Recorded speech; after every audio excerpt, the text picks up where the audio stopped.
Welcome to Asteroids MMO 2.2. We left it last time where we had this. Up to now we had our ship that followed the position of our mouse, and we can move it using the W, A, S and D keys. We can shoot. The bullets had a lifetime, so they didn't last forever, and the asteroids went off the edge of the screen and then came back on. So we've got a lot of the sort of visual functionality in place now. There's a few more things we just need to add. For me, I think I've made the asteroids half the size they should have been. I've got the radius and diameter mixed up, so that's a very quick fix. But we also need to add the jagged edge effect of the asteroids. You'll remember in no, it's not this one. Which one is it? Let's have a look.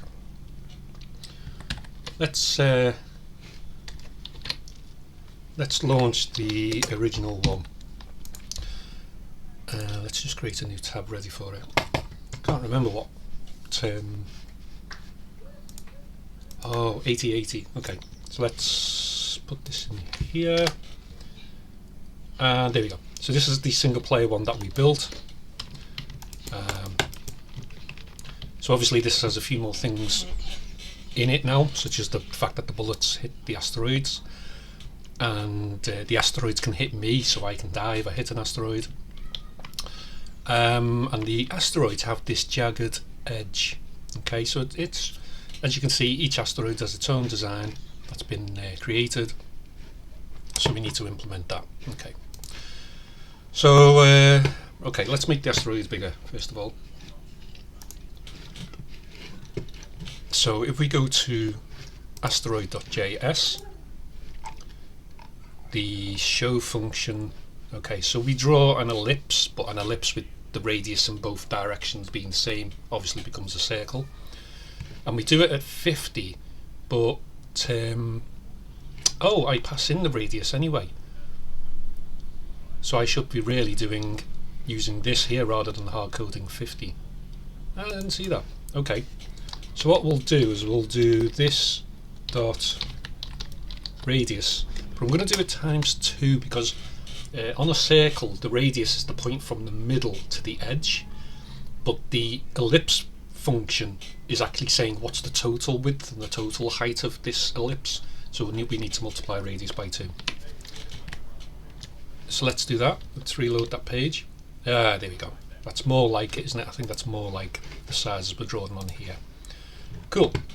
Okay, so let's think about this jagged edge thing on these asteroids. What's happening here? Let me go back to the original one, so in the asteroid class. So here we go. So in the constructor, when we first create each asteroid, we run it through the constructor, and one of the things we create is this noise property.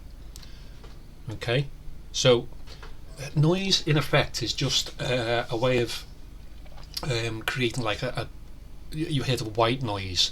It's just like a non-formed pattern. You know, there's no pattern to it. It's just random stuff that sort of creates some result that can be used as a random effect. So what we actually do, what we did in this one, is the noise we created was we took each point on a circle. I think we broke it up into 10 different points around the circle, and then let me just crash into it here so that I can stop the game. Here we go.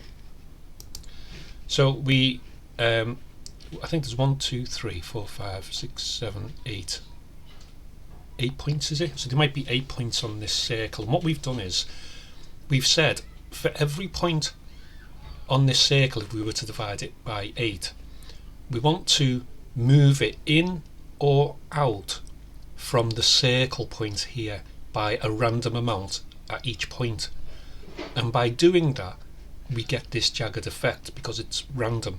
So as it happens, that one looks like it's pretty much on the line, so there was hardly any movement with that one. But if we take this one, the random noise has gone right out to here. So if the middle of the circle's here, the radius comes to there, and then the random noise is added on this extra bit here to create this jagged point, and then obviously the opposite here, it's a lot less so it looks like it's given it a quite sort of a different shape, but generally based around the round circle shape. So that's basically what the noise is doing for us. So let's hard code this into our current asteroid. I'll just put this.noise equals 20. We can always vary that later on as we develop the game. So what else did we do with the noise? So collide hit, we'll come back to them later. Sure, okay. So in our current show method, we just simply draw an ellipse, but as you can see in this one, it's a little bit more complex than that. So let's copy this code and let's comment this out for now and paste our current code. Copy code. So let's explain this out very briefly. Well, we don't need the P5s here, obviously. Oh, excuse me, just had something to eat and I'm burping. So let's take out all the P5 dot references. We don't need any of them. And okay, so we have the push method. Push simply says everything we do now is going to be, it's going to transform things and we're going to move coordinates around, but then at the end when we pop, it's going to put everything back to the way it was. So it's basically like sandboxing what we're about to do in this section so that it doesn't affect anything else that we do. It's just a way of sort of isolating it. Because like for example we translate here, but we don't want that translation to carry on after we've run this code. So by putting it inside a push and a pop, at the end of it when it comes to pop, anything we've done in here just gets abandoned and it goes back to how it was. So it just doesn't interfere with anything else. So translate, we know, we now move the current working coordinates of 0, 0 to the position of our asteroid, so the middle of the asteroid. So now we can do things relative to the middle of the asteroid without having to work out every single time how far the asteroid is from the corner of the screen. So we set the stroke to white, which is what it is. We then begin this, we then do two sections here. I'll just put a line break there. So this first section, begin shape, end shape, is the pointiness of the asteroids, and then this one here is just simply the ellipse like we did it here, and that ellipse is for the collision detection ellipse. So you see the way the red has hit the blue there, so that's just for collision detection, so that although we've got a graphical visual, we can still visually see where the collision detection works so that it doesn't look strange, because without the circles that would look strange that that's collided. So that just gives us a visual reference of that. So let's just make sure this all works fine. We begin shape. So we set O to 0, and O keeps increasing by 1 in every loop. That's what O++ is, until or while it's less than this dot points. Now we don't have a this dot point, so let's see what it was in the original one. This dot points equals 10. Okay, so we just hard coded 10 as a number. Okay, well we'll do that for now. Again, all of these things can be changed later. So let's put it after radius. This dot points equals 10. So for 10 times this loop runs, and each time we get an angle. Let's see what I've done here. I'm wondering whether we can actually make this better. Okay, so each time. So for every 10 of the 10 points around the circle, we get an angle. The angle is the map function, so we haven't seen this yet. So this maps the value of 0 from 0 to points, which is what it will be, because it will be 0 to 7, because there's 8 points. Is it 8 points? 10 points. So it'll be 0 to 9. So that maps the value of 0 from 0 to 9 to 0 to 2 pi. Now you may remember from last time we said pi is quarter turn of a circle. No, pi is half a turn of a circle. Half pi was quarter turn. 2 pi is a full turn of a circle. Okay, so So what this means is, if you can imagine a circle and it's got 10 points around the edge, for every point, rather than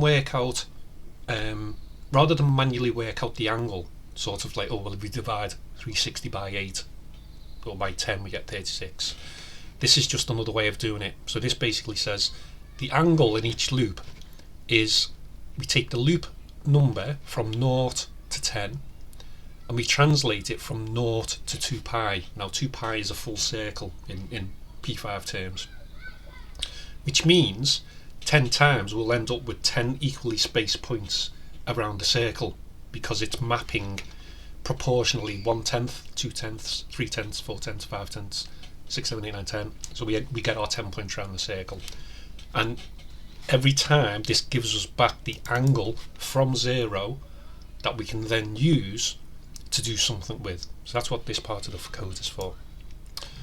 Now the thing is, we've got I can't show you visually, but I haven't got my, I'll just show it on this. So we've got our circle here, so that's the center of the circle, and notice what we're doing on here is we're getting an x value, which is the cosine of the angle, and the y value, which is the sine of the angle. Sine and cosine, don't worry too much about this. All we're basically doing is, at any point in a circle, the sine and the cosine give us how far along from the middle of the circle the point is, and how far up. So for example, the middle of this circle here, so this point here is that far up in the y direction, but it's nothing in the x direction. It's basically at the same point. So sine and cosine will tell us where those points are. Now we're actually getting the 10 points around the edge of the circle, so we're getting the x and y of that. Well, that will be from relative to the center of the circle. The x will be 0 because it's plumb with the center, but the y will be minus the radius. This one, the y is the same as the center of the circle, but the x will be minus the radius. So they're straightforward. But what about say this point here that's collided with our ship? Well, that's a little bit more tricky, isn't it? It's not quite the radius in both directions. So sine and cosine basically tell us what that distance is, and what they do is they work out they give us a proportion, and that proportion we can then multiply by the radius, and that gives us a point relative to, from the center of the circle to the edge point of the circle as it's drawn around. So it's a little bit of trigonometry. That's all it's doing, is just working out the x and y point of that point on the edge of the circle at any given angle. Now we're only doing it at 10 points around the circle, but it could be anywhere at all around the circle. Any angle will give us that xy coordinate. Now the reason why we say so that multiplies by the radius, but before we do that we add a value onto the radius, and so that's this offset 0. Now we don't have an offset 0, so let's see on the original one. Offset, so offset was set up as a blank array, and okay, so then we populated it. Okay, so this is what gives us our random amount. So we do need to copy this, put that in our constructor. So this is a loop again. We go from 0 to this dot points, which is 10. So that's 0 to 9 in coding terms. So this offset 0, because arrays begin at 0, there'll be a separate video on that. So this offset 0, letter O, which in this instance is 0, in the first loop, we create a random number that's between minus the noise and plus the noise. Now we've set the noise at 20, so this means it's going to give us a random number between minus 20 and 20, and that's going to do that 10 times. So when we loop over the 10 points around the circle, we can reference this offset with that O again, so 0 to 9. Now each one of them points, 0 to 9, has been given a random number from -20 to 20. So we get the radius, we add or take away up to 20, then we multiply it by the cosine and multiply it by the sine. And what that does, if we didn't multiply it by the noise, if we were just multiplying it by the radius, we'd actually just get the point on the circle as if we were drawing the circle, because we're not doing anything with it. But by adding the noise, this offset, which is random at each point, it then means at this point we're going to go up a bit, at this point we're going to stay on the line, at this point we're going to go up a bit, at this point we're going to come down a bit, at this point we're going to go up a bit, up on the line, down a bit, up a lot, down a bit, down a bit. And so it's, if you could imagine lines from there to there, from the centre to there, from the centre to there, from the centre to there, from the centre to there. It's the radius plus or minus 20 in each case. And then we just join the dots at the end. So that, when we've got our x, r, y, we plot the point within this begin shape, end shape loop. We plot it. That gets plotted 10 times. We close the shape. That gives us our polygon. Then we draw the circle, which is our collision detection circle. So that's very straightforward. We set the fill to an opacity of 40%. Opacity is just how solid the colour is, or how transparent it is. So if something's opaque, it's completely solid. If it's transparent, it's completely see-through. But anywhere between, I think it's 0 and 100, you can have 40% opacity. So it's partly see-through, partly not. But that gives it this faint sort of, it's really faint on the screen. It's not a solid colour. So we set a stroke weight of 1, and then we just draw the ellipse at the size as we did do on our current asteroid. So that, I think, should work. I'm going to save that. Okay, so we seem to have an error. Cannot set zoom this in. Let me just do this before. There we go. Cannot set property 0 of undefined at new asteroid JS line 9. Let's have a look. Asteroid JS line 9.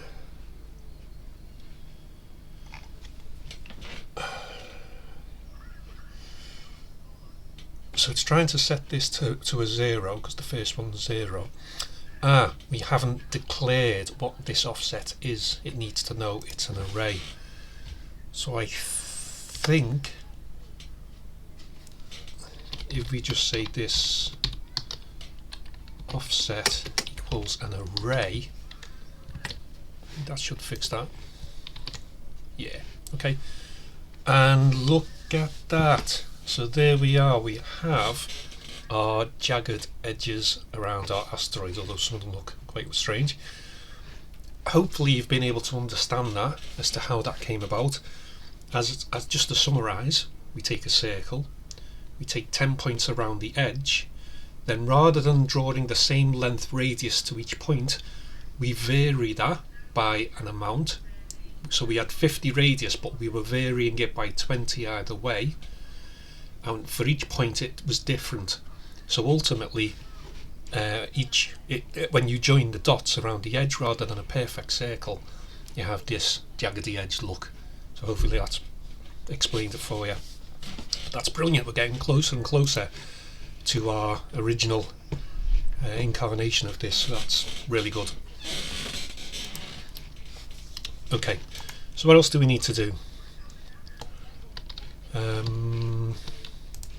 There's a few things I want to change. I'm not happy with the length of the bullet, or the speed of the bullet for that matter, and obviously collision detection is not in place yet.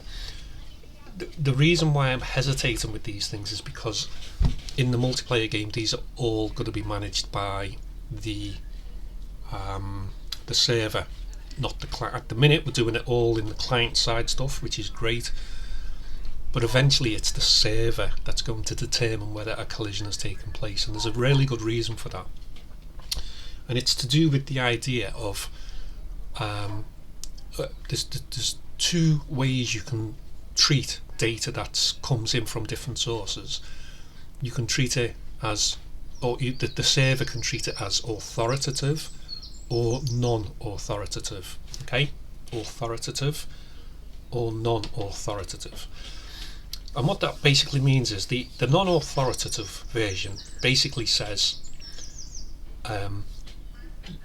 you, the client, down there with your Chrome version of the game playing in your browser, you're telling me that you moved your ship and your ship is moving at 20 pixels a second or 2 pixels a frame, whatever it is. I'll trust that what you're saying is true, and I'll tell everybody else that your ship has moved 2 frames per second. And to everybody else's client it does exactly the same thing. Or you say you're moving 3, fine, I'll tell everybody else that you're moving 3 frames per second. That's the non-authoritative version. The authoritative version says you're telling me you're moving to the left 2 pixels. I'm going to double check that based on your current credentials as a player and your ship setup, whatever upgrades you have, any other features as well. So the authoritative version of the server doesn't trust what the client tells it. The non-authoritative version trusts the client. Now, because clients are sitting in the browser on people's machines, there's a chance that people could hack into the code, manipulate it, and tell it to tell the server information that isn't correct in order to gain an advantage. And if the server is non-authoritative, then nobody's going to question that. So it can be left to its own devices and basically cheat. An authoritative server says, I don't care what you're telling me, I know from your credentials as a player, as a ship right now, that you can only do this, you only possibly do this, you can only move 2 frames, and you're telling me you're moving 3 frames a second. I don't believe you, I'm going to limit it to 2. That's what the authoritative server does. It doesn't trust the clients that connect to it. Now the upside of that is that it's far more easier to guarantee that there's fair gameplay. It's a lot harder to cheat. But the downside of that is that it requires a lot more processing by the server in order not just to process the movement that's taken place, but to validate that it's true as well. Now in this instance we're going to go with the authoritative server version. We're not going to trust the client, purely because it's just much easier to do it that way. To try and build the client to be unhackable is next to impossible. So I'd rather do it on the server, where it's going to be a lot harder to do. And you have to think about this if you're seriously thinking of putting a game out on the web. Games get hacked, so it's just a consideration that you have to bear in mind.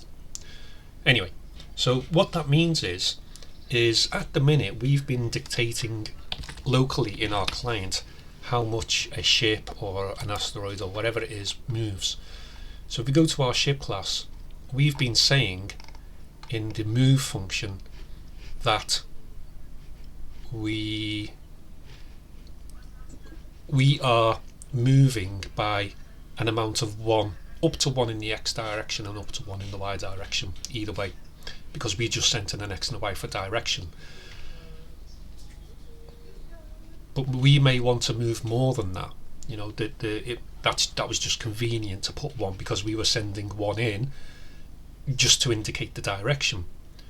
But we've used it as the actual amount of speed to move as well.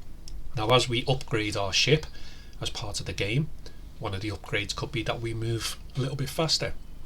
So we can't just hard code X and Y into the movements. We have to do a little bit more. But the point is, we're not going to do it here locally in the client. All the client needs to know is the instruction that it's going to tell the server. So it's going to tell the server, I'm moving left, I'm moving right, I'm moving at an angle that's up and to the left. the server then works out as an authoritative server how much that vector is. It's got the direction and it's told to go in that direction, but how much it actually moves is now down to what the server can work out based on the client's current setup, game status, ship status, whatever it might be. So a lot of the stuff we've done here is going to be undone, but it's going to be moved to the server. Things like the drawing of the ship, that's fine, we need that at the client and that's absolutely fine. But this moving, in reality, this is going to change to, rather than creating a vector, this is simply going to say in this function, tell the server we're moving in this direction on the X and this direction on the Y. Remember, these figures coming in are either -1, 0 or 1 for both of these, simply to indicate the direction. So with all that in mind, we now need to think about getting the server ready to respond to the client giving it instructions. So that means we need to now introduce a new feature or a new library called Socket IO. Now this all may sound complicated, but trust me, Socket IO makes this an absolute breeze to work with. It is not difficult at all. Just a few lines of code at either side and we can be up and running, and we can basically mimic what we have now, but with the server in charge of what's going on. So let's get started with that. So if we go back to the original rocks, we didn't have Socket IO on the original rocks, so we can't use that. However, one of my other pet projects which I have here does use Socket IO. So what we're going to do, I'll just borrow some of the code from that. So if I bring over the terminal, have I not got the terminal here? Let me bring over my terminal. And so that's the server, and that's the client for the original version. Yeah. Okay. I just need to. This part of the video was made at the end after what you're about to see coming up. As I was going through the video in post-production, I realised when I was setting up the Socket IO, I had a couple of technical issues and it lasted about 15 or 20 minutes, and I couldn't work out how to get back to where it was at the beginning of that 15 or 20 minutes. So rather than try and undo it all, I'm just going to briefly fill you in on the basics of what I'd done to get to this point, so that you know how to pick up from when I've finished this bit. So just on the server side, what I'd done was added this const io equals require socket.io.listen server. Now make sure you put this near the beginning, but make sure it's after this line here, so that the server is defined, and then we can use that server variable inside this line here. If you put it before, it'll error because it'll say it doesn't know what this server thing is. Don't worry about anything else you're seeing here at the minute. I haven't explained. It'll probably come up later on in the video. As I say, I've sort of time travelled here just to help out. On the client side, just go into your index.html on the client. So Rocks MMO client index.html, and in the script tag inside the head here, just put this script source like you have the others. And if you just want to freeze the video, or just make a note of this in some way, and this is basically just socket.io that we can put into our client, the front end where the P5 is, without having to use the npm library, because you know, if you've been following along, I've been trying to avoid that on the client. And this is a way we can do it. We can load it from a remote source, which is this CDN server. I'll probably explain CDN in another video, or I'll provide a link to what CDN is. But for now, this is fine, this works. Now, there might be one or two other things that I've missed to keep the continuity okay. If that's the case, I'm sure it'll be pointed out. Comments are, you can put comments in the video and I'll try and correct it. This is really bad. It was so hard to fix the Socket IO that I found this to be the easiest way just to fix it. But my apologies if this has totally thrown you off guard. So what I'm going to do now is minimize this. I'm going to stop this part of the recording. I'm going to insert it. You're going to be watching this in the middle of this video 2.2, and so it'll just explain why perhaps things have happened the way they have. But there was a huge chunk I had to take out, and I do apologise. Hopefully this will correct it. and you'll be able to follow along as we are from now on. Thank you. What I've done is gone back to the original server setup, and in the client I've done the CDN. CDN simply means the Content Delivery Network, so that it's the publicly available version of Socket.io. So we don't have to install it locally. It just means I didn't have to use the npm in the client. And in doing that, I seems to have fixed that problem where it was repeating before, which I've never seen before. So I must admit that was a strange one.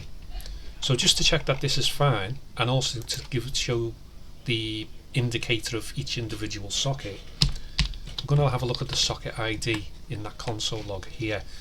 So there you go.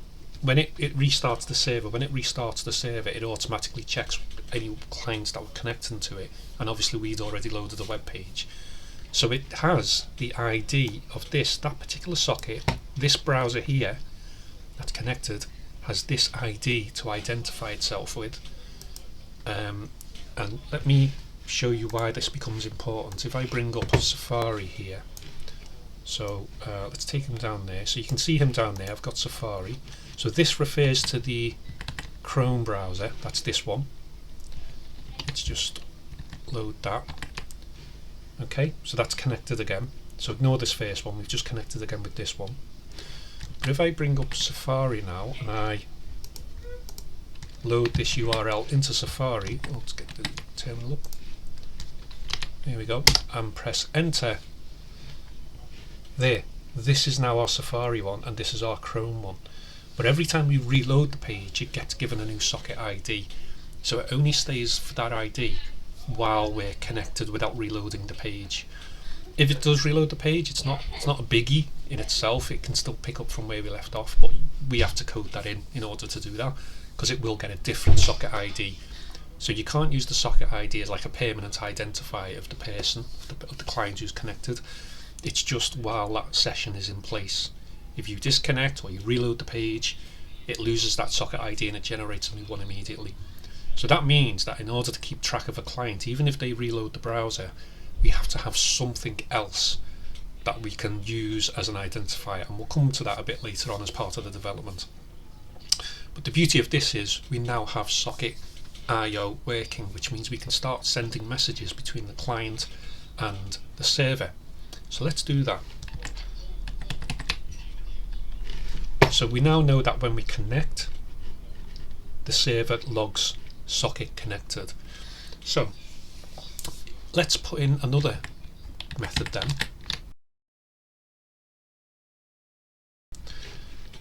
So everything that now to do with sockets needs to be inside this folder, because we have the socket ID to refer to.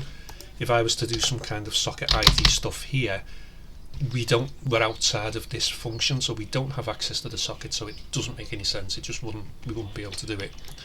So everything we do for the socket has to be inside this folder here, which means any other messages that come in from a particular socket have to be inside this folder so that we know which socket it is. So let me show you how we do that. Inside this folder we can set up something, for example, let's try this. So we can say socket, so this socket here, when that socket sends a message called move to the server, then we can say run a function, and we'll call that function socket move. We can call that what we want, but why not? Socket move. Now this is a callback function. Now as a callback function, it can take parameters, but to set this up in the best way possible for going forward for other messages that are going to come in, we'll follow a pattern. And the pattern I've used in the past is basically the parameters that are being sent up from the client go inside these parentheses here. We then use the ES6 arrow function. Don't worry about that for now, just follow along, you'll be fine. And then we say, right, so we're going to call this method socket move, and we're going to pass whatever was passed it up from the client along with the socket identifier here. So we can set socket here, and then if anything's set up from the client, we don't always have to. Sometimes we can just send a message, and the message itself is enough for the server to do something. But in our move instance, we want to tell the server which way we're moving our client, which keys we've pressed. So we are going to pass in an X and a Y. So basically that's either the X is going to be +1, 0 or -1, and so is the Y, and they're just going to be indicators to say which way are we currently moving the ship. So then when we call the socket move function, which, let's just set that up here, so function socket move, we can expect to get a socket, an X and a Y.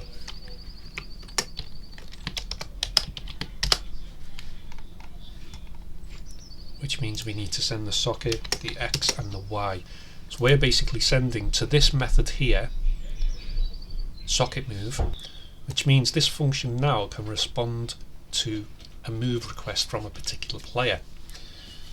The problem we have at the minute, of course, is the server has no idea of the concept of players or clients as such, as in we haven't set anything up on the client, on the server. So we need to add a few more things. Now we're going to just do them rough for the minute, but we're going to tidy all this up a bit later on.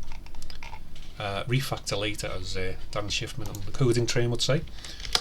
So easiest way to do this at the minute is just let's declare a variable. So let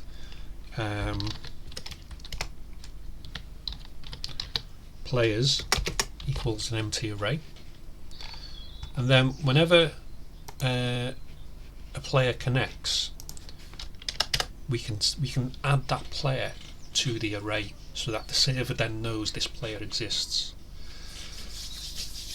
Here's the thing: if we connect and use the socket ID as the identifier, well, we've said that if they reload the page, the socket ID will change and we'll lose track of who that player is. So there's no other easy way to just immediately identify someone. What we can do is we can generate our own ID for each player that doesn't get lost every time the socket's regenerated.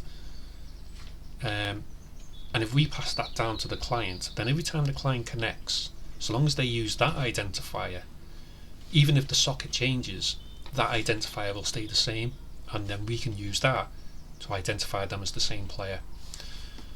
So what we can do here, so that's on page load, but at this point nothing else is sent, it's purely just the socket information, which we've said we need more information in order to identify the player. So what I propose we do is when the person first connects, we send a message back from the server immediately back to the client to say, from the server, you've connected. So the way we do that is we're inside the connection, so we just simply emit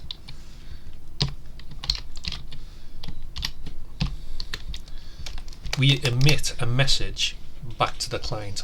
So these basically are the two main things that make socket IO work: emit and on. So emit is what we send from where we are. If we're on the client and we do emit, then it goes to the server. If we're on the server and we emit, it goes back to the client. And on is receiving the message at the other end. So if a message has been emitted to us and the message is called move in this instance, this will then trigger this function here. If it's called something else, if it's called I don't know, quit for example, then we would perhaps call a method called socket quit, and that's on the receiving end. But in essence, those two things basically are the basic building blocks of socket IO. You just simply send messages back and forth, and they happen in near real time. It's like almost imperceptible, and for game playing, where you're playing against other people online, live, that's such an important thing, and that's what's going to make this game work, or any MMO game for that matter, work in this manner. using these instant messages that you can send back and forth. So let's get rid of that. So we want to tell the client that we have connected, so we'll call this message connected. Yeah, we don't need to pass any parameters, we just want to tell it that we've connected, and that's fine. So what we can do here is we can now set up, I don't know if we have to do it in the setup function, I think we might have to. So we can now say socket, now remember when we're receiving a message, it's socket on, so socket on, and the message we're waiting to receive is connected. So socket on, connected. What are we going to do? How did we handle it on the server? We used the arrow notation. We didn't pass any parameters. So let's just copy this.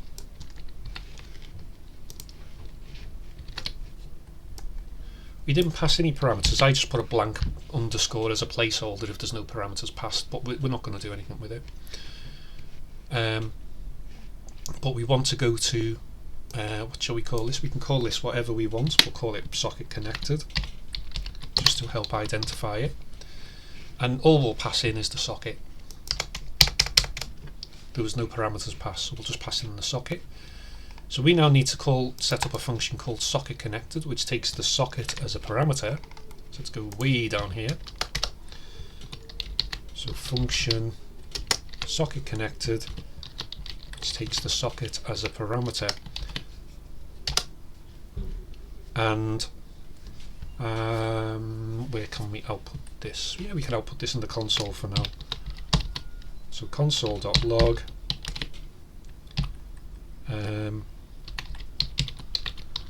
connected. Now the client only has one ID. We don't need to identify which socket ID it is, because every client only gets one socket. But just for being able to output it, we'll put the socket ID anyway, and it should be the same as what's on the server. So I think let's reload that. Okay, we've no errors. But we've no message. So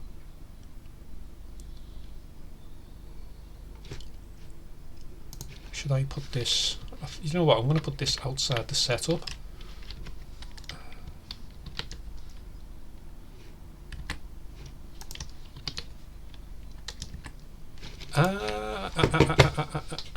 What do we have there? Is that the same as our server set? It is. Look at that. So let's just bring this up a touch. Oh, I knew that had happened. Let's just come off there a sec. Okay. So let's right.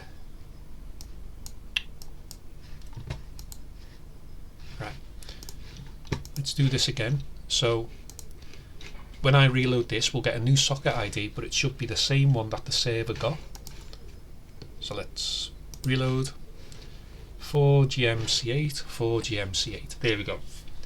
So that's brilliant. That means our server and our client and future clients are now talking to each other, which is brilliant. This is a communication framework in place. Let's see, what can we do just to keep this going? Well, we use the move function, so let's see if we can implement that. Oh, let's just make sure the server is handling our actual connection okay, because we've connected but we're not adding it to our players array. So socket unconnected. Let's just say for now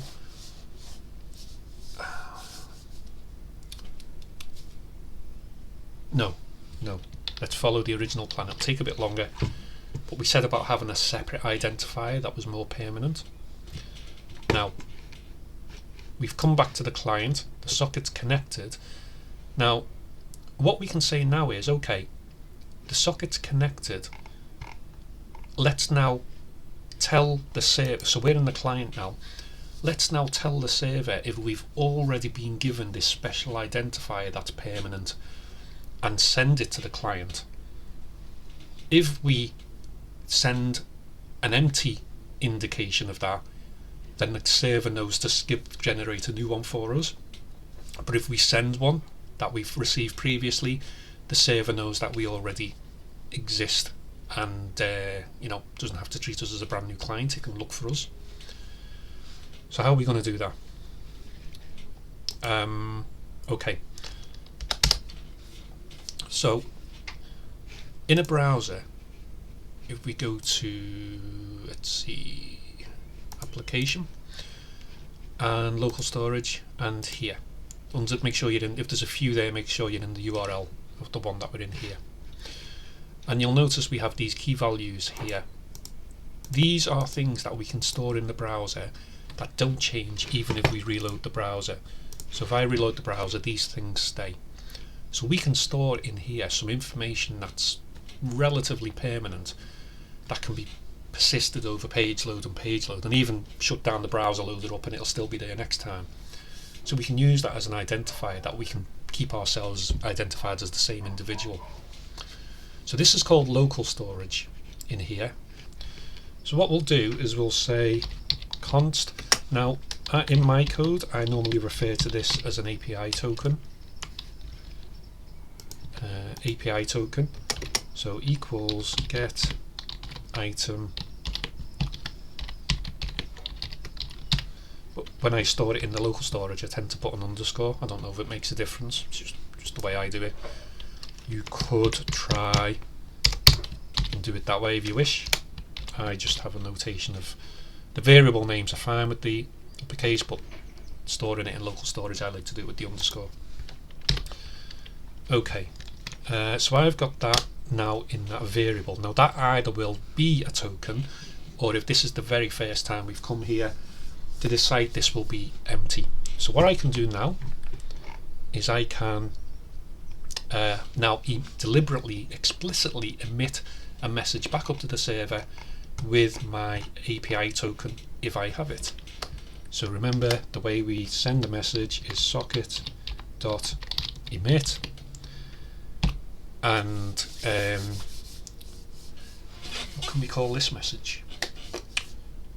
We've done connected, we've done on connection, socket emit connected. So we're actually authenticating ourselves, aren't we, as the individual. So let's call this socket or authenticate, and then as a parameter we'll pass the API token. The socket is implicit, we don't have to pass that as a parameter, it'll know it's us with the socket at the top at the server side, so that's fine. So now we need a socket.on authenticate on the server, and it will take one parameter, which is the API token. So we're going to come back to the move in a moment, but we can say socket.on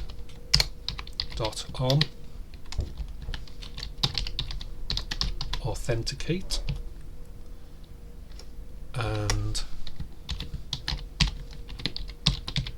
bring the API token as a parameter, and let's send that to a function called socket.authenticate, where we'll pass in the socket and we'll pass in the API token. So let's just copy this function here. We'll call this socket or socket authenticate, and we just pass in the socket and the API token. Okay, so now the server's been now handed from the socket an API token which is either a value that is unique to that client or doesn't exist, is empty. So we need to go through the list of current players and check if that API token is stored in any of those players. Now I said that P5 manages arrays, which I've avoided that because I forgot about it, but I did read about it the other day. So here we go, array functions. So it doesn't seem to have a find function.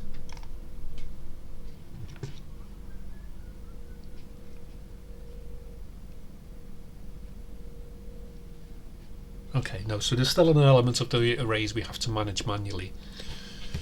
But that's fine. JavaScript is pretty good at managing with arrays, so we have our players array. So what we can do is we can say let player equals players, which is the array, and then we run a method called filter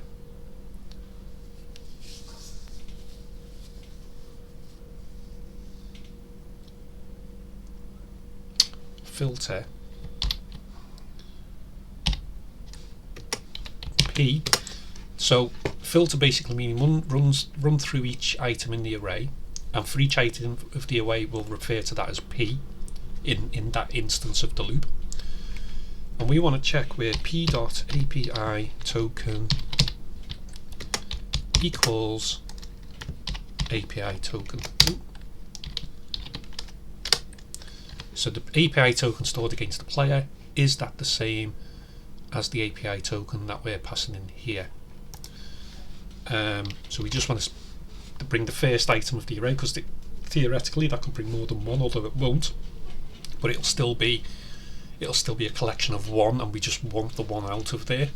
So we just put we put a 0 inside a bracket here that just says get me the first one, of which there'll only be one. So we now have a player object. So if this comes back with nothing, then we need to add a new player to the array. So I think that was the append function.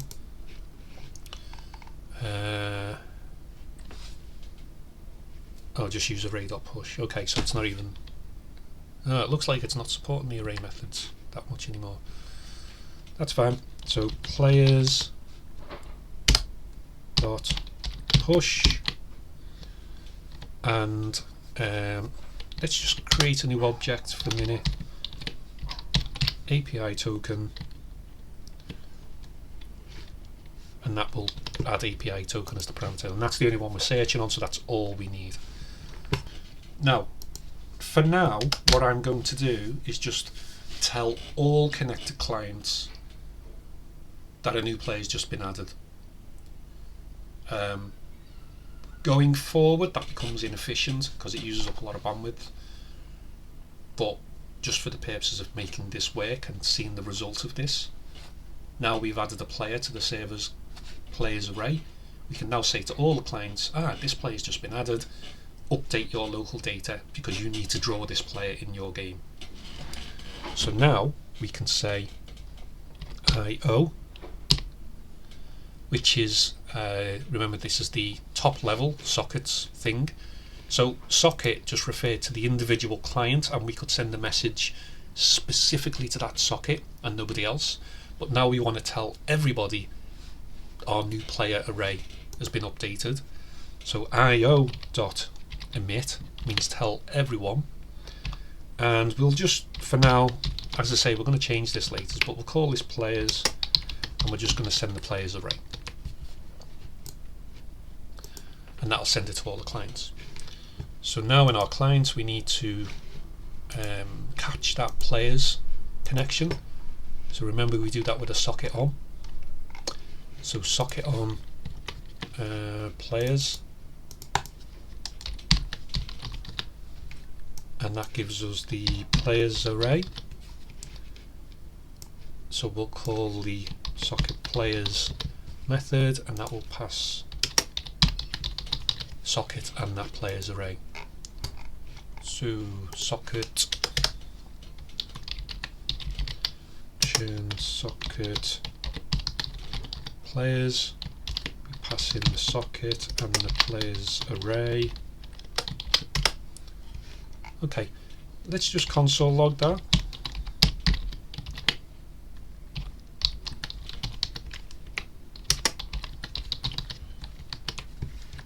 See what happens. Let's go to console. Get item is not defined. Okay. So just did a shift command R and that worked fine. Okay. So notice now we've connected. The server's told us great, you've connected. So we've said, oh okay, cool. So here's my API token. And the server's gone, great. We'll store you as a player, or if you're not stored, we'll create one. However, the API token for both the players, remember we're connected with two browsers here. So we're connected with this one and this one. So the API token is null. And if we refresh our local host, there's no API token here. So let's see what we can do. So socket authenticate the player is if it matches. No, we only want to push if the player doesn't exist. So let's console log the player.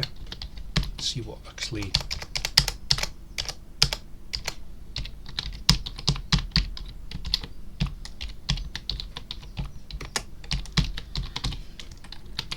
This is just me putting text in so that I can tell on the log what's going on here. So there, player undefined. Okay. So if player equals undefined, then we can add a new player to the array.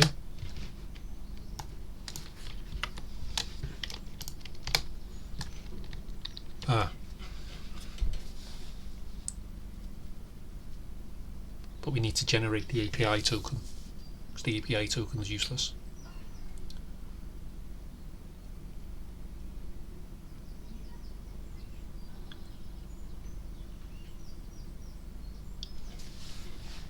That's why the API is null. We've sent up an empty API token, so that player can't possibly exist. So that's true, which means it will run this code, but all that's going to do is push a player which has a blank API token, or null, as is the case here.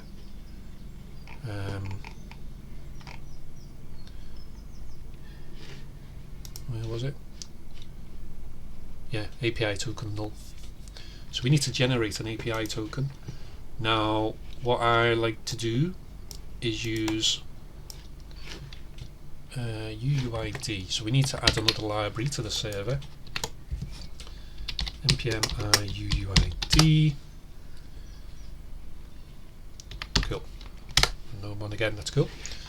Then in our server, don't worry too much about the details of this.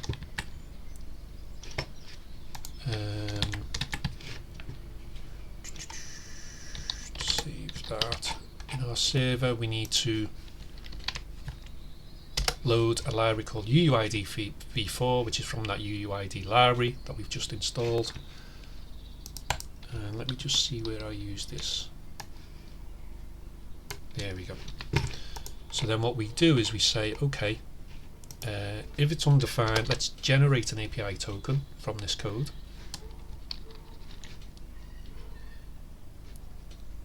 Let's call it a new API token. Let's add that.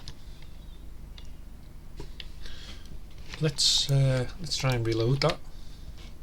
Maybe we'll just have to use normal JavaScript for getting the local storage item. So JS local storage.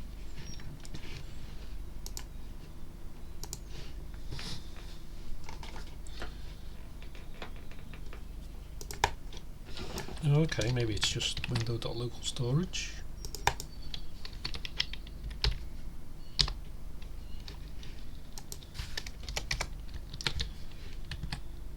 Could Could it possibly be that easy? Yeah, connected. 2 players. And we have API tokens.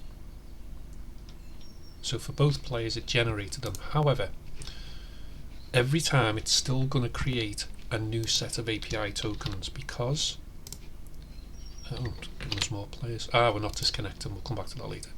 Because we're still not storing it locally. We're checking if it exists locally, but when we've got one, we now need to say, right, dump that back into here so that it's there for future page loads. So so on the server we say we've created it, so we tell everybody about the new players. Sending the API token to everybody of everybody's player is actually a really bad idea, because once you've got somebody else's API token, it means you can connect as them, so that's not good. So that's basically wrong. So we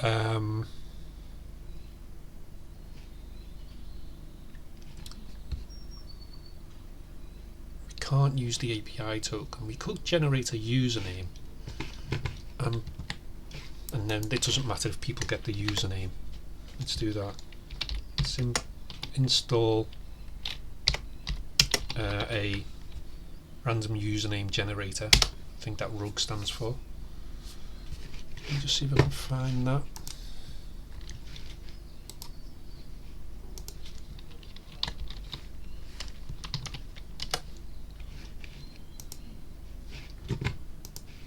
Yeah. So let's bring that in here. So this is on the server. So constant RUG equals random username generator, and then we can generate when we generate the API token, we can generate a username, and then we can say, right, I just don't want to add the API token, I just want to add the username. But we still need to tell that player that they now have an API token. So what we can do is we can send it just to that player, socket.emit, and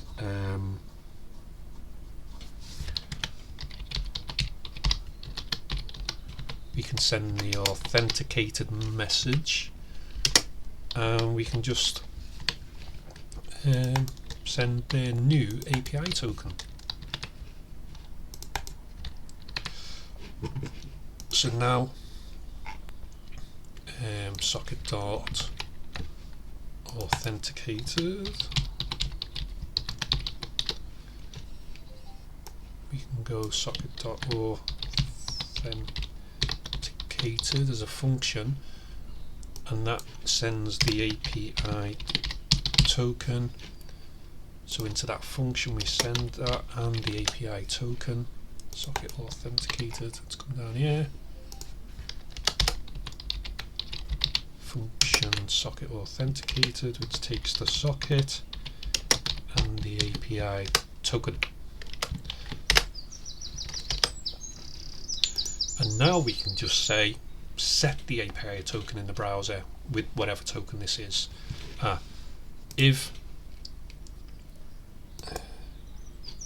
No, we don't need to tell it if it's correct, because then that is the correct API token. It's only if it's a new one.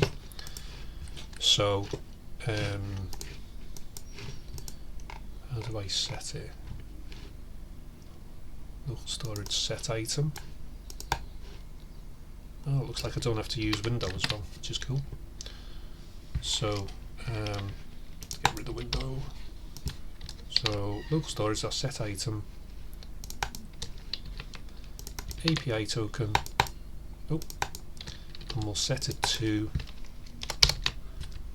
what was passed back as the API token. So we reload the page and watch what happens here. Oh, we need to start the server, of course.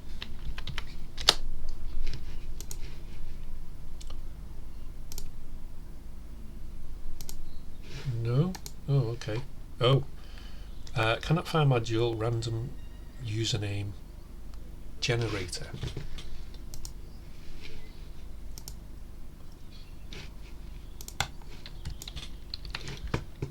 Oh, okay, I've installed the wrong thing, haven't I? So npm remove rug. What I needed to do was npm install random username generator. Let's move on that. Run, and there we go. We now have an API token with a value. So now whenever we reload the page, whether it's just now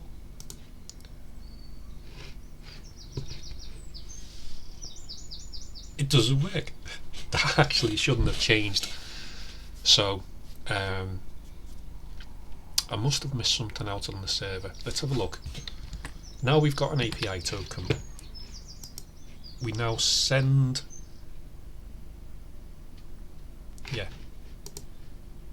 socket connected. Oh, let's see what we get on the server for the API token.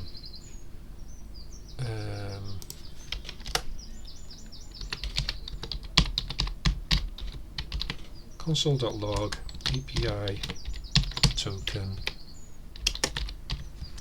API token 1453 or 1C because it's changed, but it was 1453 before, so that's fine. I'm happy that that's coming incorrect. Console log player, let's see what that is. Player is undefined, so if player equals undefined, we push the player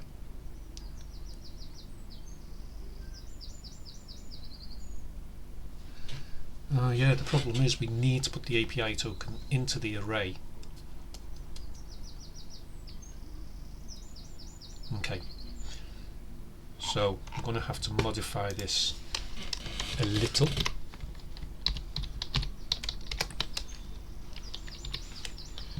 So players list is the array as we have it.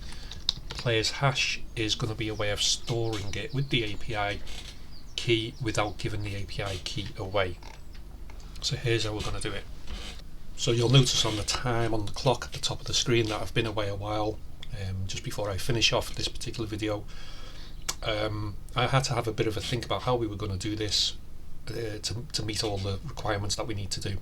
Now, do you remember when we first started this project back in 2.0, we were talking about planning and how we plan for a project, because it covers so much more than just the front end.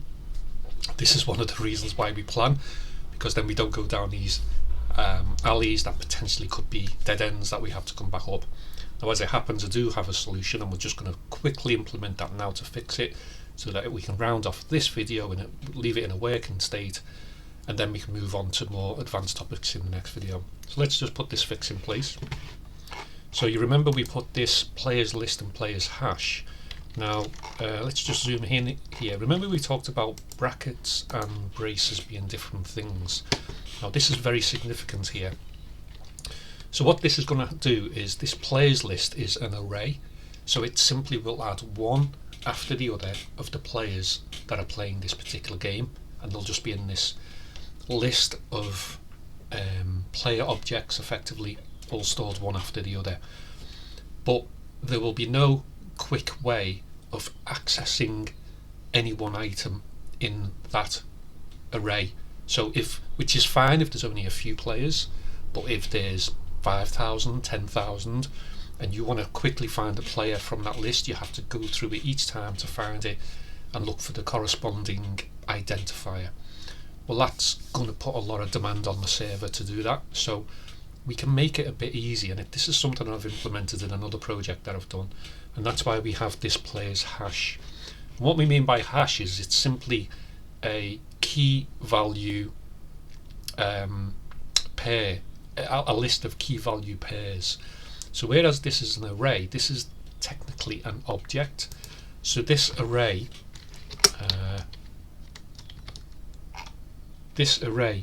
may contain things like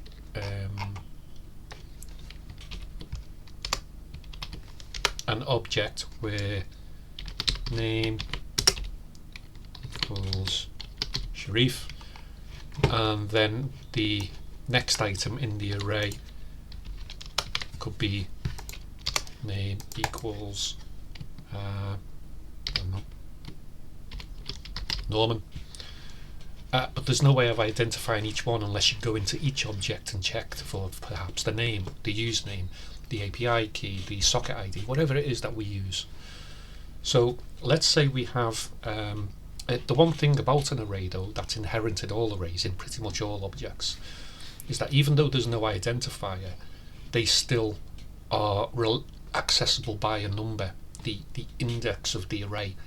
So the first item of an array is always index 0, the second is index 1, the third is index 2, and so on and so on. So we at least have access to that. Now that 1, that 0, 1, 2, it doesn't really give us anything meaningful with regards to the player information. 0, 1, 2 means nothing, they're just numbers that identify items in an array. However, what if we use that in conjunction with this hash here? So how can we do that?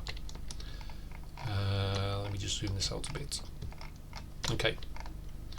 Well, so we have these two items here, name Sharif, name Norman, and that's index 1 and index 0 and index 1.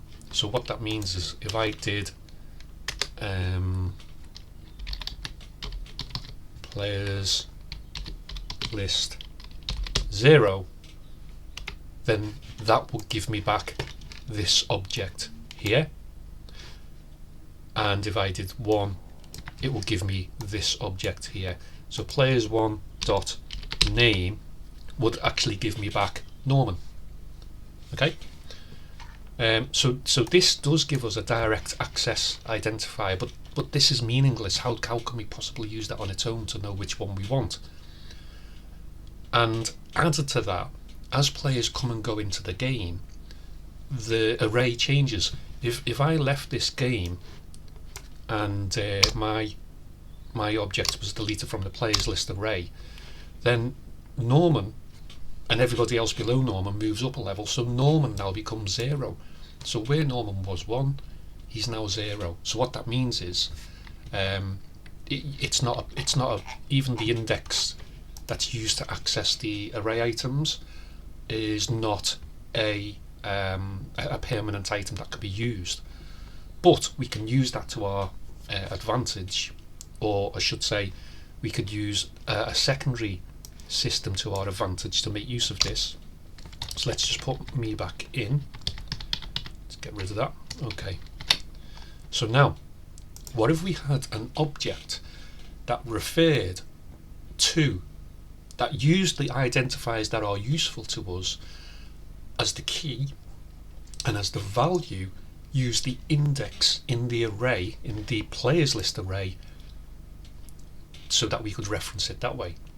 So for example, in this object, what if we used let's say API token 1. Now this, it wouldn't actually be that, it would be some, well, it could be something like that. It would be the actual API token as a string, and then we could put, imagine if that was my API token. So API token, oh, I'll tell you what, let's do that. Let's just say it's API token Sharif. Now remember, we're talking about where are we? We're talking about this string here, so obviously it's not going to be that, but just to give you an idea of what we're talking about. So what if we set that to 0,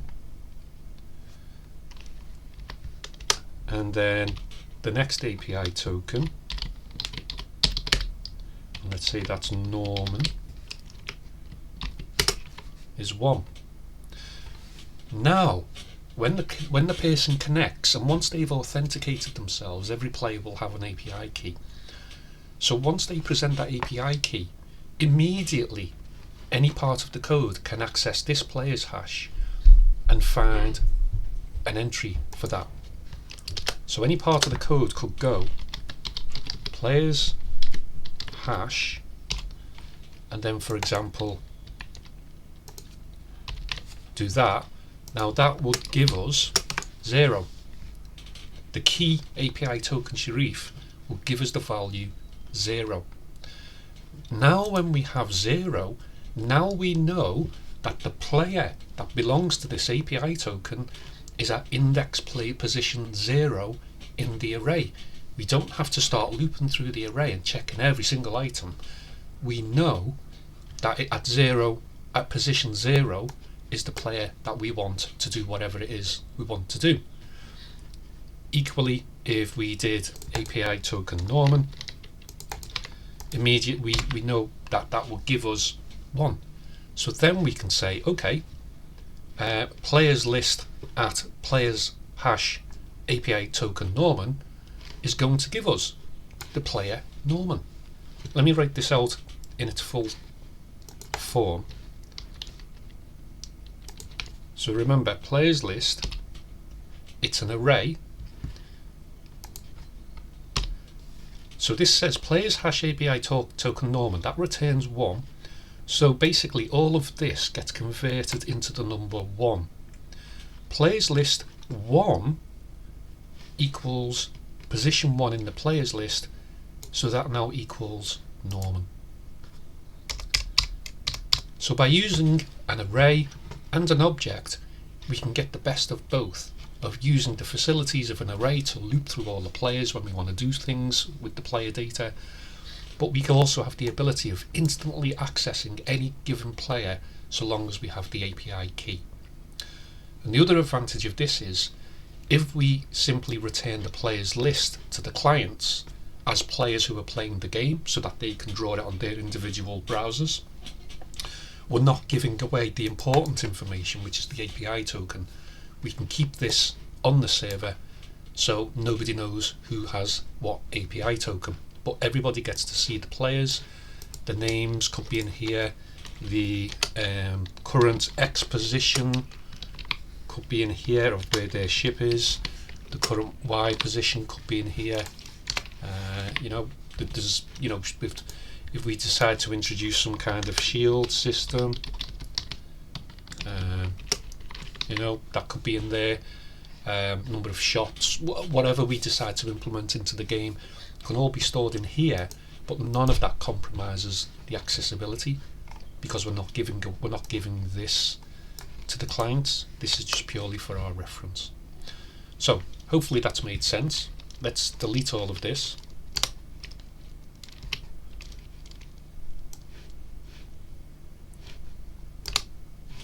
Okay, so we have our players list and players hash. So we're going to have to change one or two things first of all. So here, the player we find by looping through all the players and looking for an API token that matches. Well, we now know we don't need to do that. Okay, so we have an API token, so we now know we access the API token in the player's hash. So we can say, now I'm going to write this out line by line to make it explicit what's going on, but you would normally condense this a lot more. But let's write it out line by line. Const players list index equals players hash, and then we'll notice we've passed in the API token. Okay, so if this API token is, say for example this, then the players list index is going to look down the hash, the players hash, for where that API token exists, and it will give me the index number of where my player is in this array. So now I can say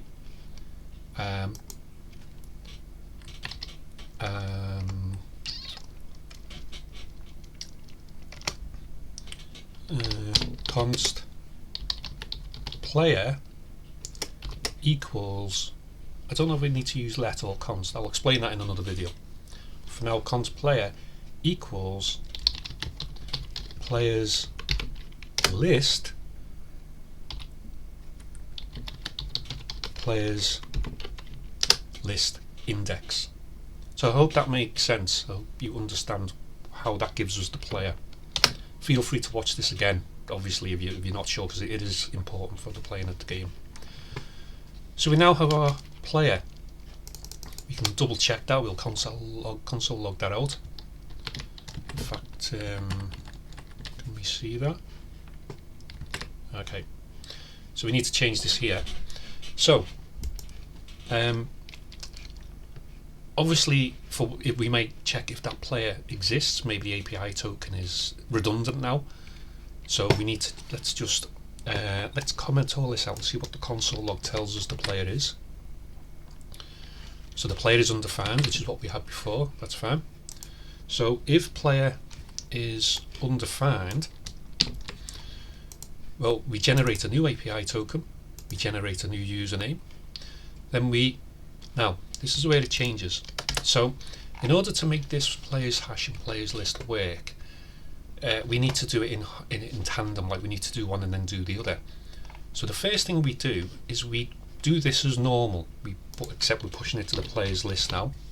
Okay, and we'll just push the username for now. So that's basically a shorthand notation for saying username. Okay, if it's the same name as there is the value, we can just put it like that. So that's going to put a player object into the players list array with the value of username, the key of username, which has the value of what was generated here. But now we need to do a second thing. Now we have to set it as a key in players hash. Now the key name is going to be the API token. We know that. But what do we set the value to? Well, when we push an item onto an array like we have here, it always goes on to the end of the array. That's what push is. You can do it in other ways, but we're pushing it onto the end. So if you can imagine a stack, and the stack's got so many things in it, pushing effectively pushes it into the top.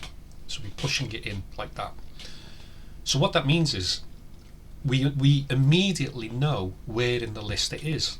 It's at in the array. It's at the end of the array. Now let's start off as if we had an empty array. So in an empty array there are 0 items in the array. Okay, there are 0 items. So if we add an item to the array, the length of the array is now 1 item. So that means that the index that the item has just been pushed in must be 1 less than the current length of the array, because, excuse me, the first item in an array is always index 0. If there's nothing in the array, then there's no items that have an index. But if you put an item in the array, the first one is 0, but that means it's got a length of 1. One item in the array and that item has an index of 0. So the index is always 1 less than the length of the array. If we have 9 items in the array, that's 0 to 8. So if we add another one, that makes it to 10 items, but that becomes index 9 because you always start at 0. So we now know that the hash, the player's hash when we add an item, is now going to be players list dot length, which now we've added a new one to an empty array is 1, but it's always -1 because the first one is 0. -1. So players hash for that API token now has the index in the players list array, which means we can instantly access it via its API token through a 2-step process. Okay, so now that we've got our players hash, players list put in and the players hash, we can now send back to the user, as we did before, the new API token that they have. If we're not updating the API token, then we don't have to do that. But what we're going to do, this is just a temporary thing, just while we get ourselves going, we're going to tell everybody the whole updated players list en masse. So let's save that. Hopefully there's no errors here. I omit play. Oh, of course, I omit players.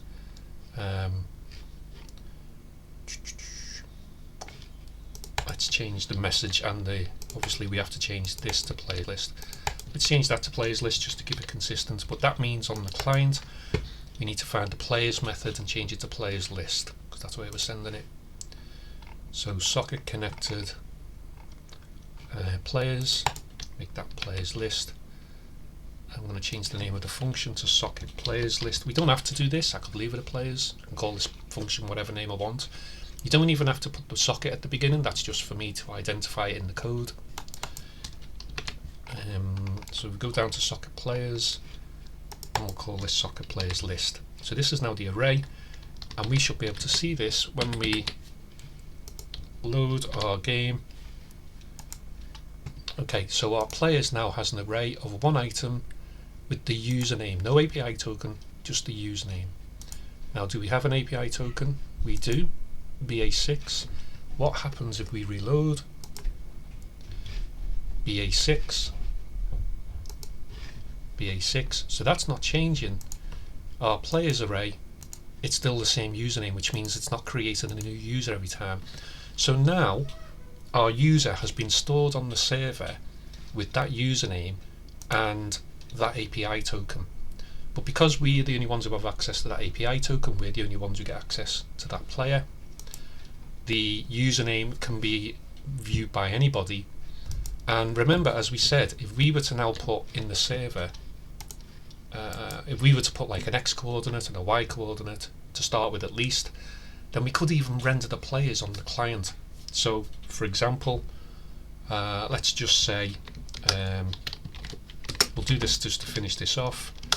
X equals 1, 10, Y equals 10, no, let's say 100.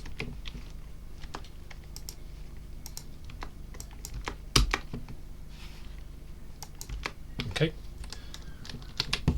So that gets sent down to the client as X and Y. So we could have a variable down here called players. Let players, I'll call it players list just to be consistent, just so we don't get too confused. It doesn't have to be. But I can now say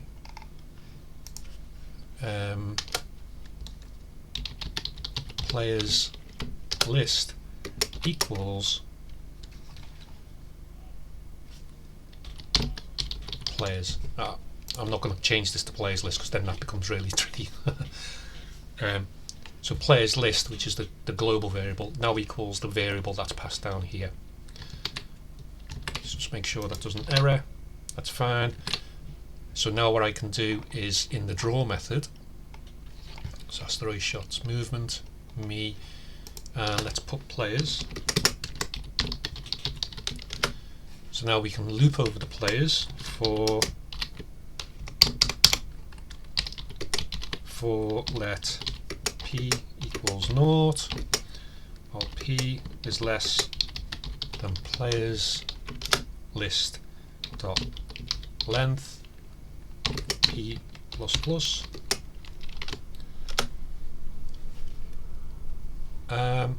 Now we ultimately need to put these into objects like we did the ship into the ship object, but just for the purpose of presentation I'm just going to draw an ellipse. Yeah, because we're a triangle, the other ships will be an ellipse. So just simply ellipse players list X, because that was what was passed down, remember? Actually no, it's a players list P dot X, players list P dot Y, and we'll set them at 40 each. And let's put a bit of colour on them just so that it's obvious. So fill I need to change that. So fill what colour is our ship? Ours is black, so let's say we fill it with white. So 255.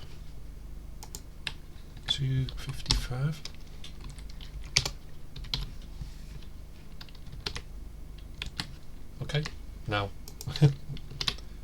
there we are. Oh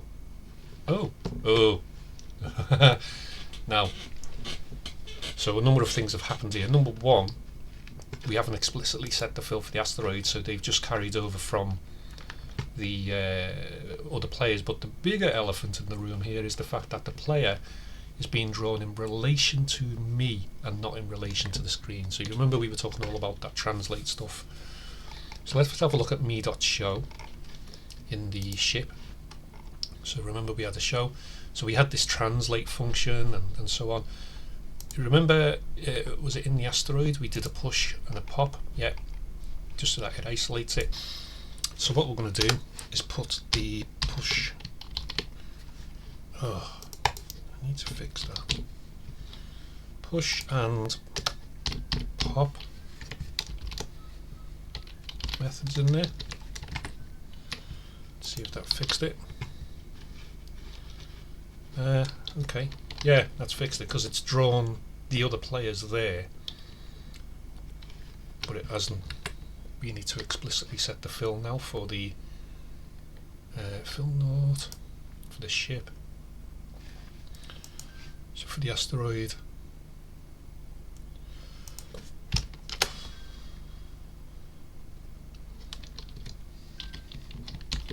fill node. Yeah, okay. So obviously the other ships are not moving because they're not responding to anything, but mine is. Okay. Although we're not sending our coordinates to the server yet, but we are getting data down from the server from other players. But we're getting it from ours at the minute.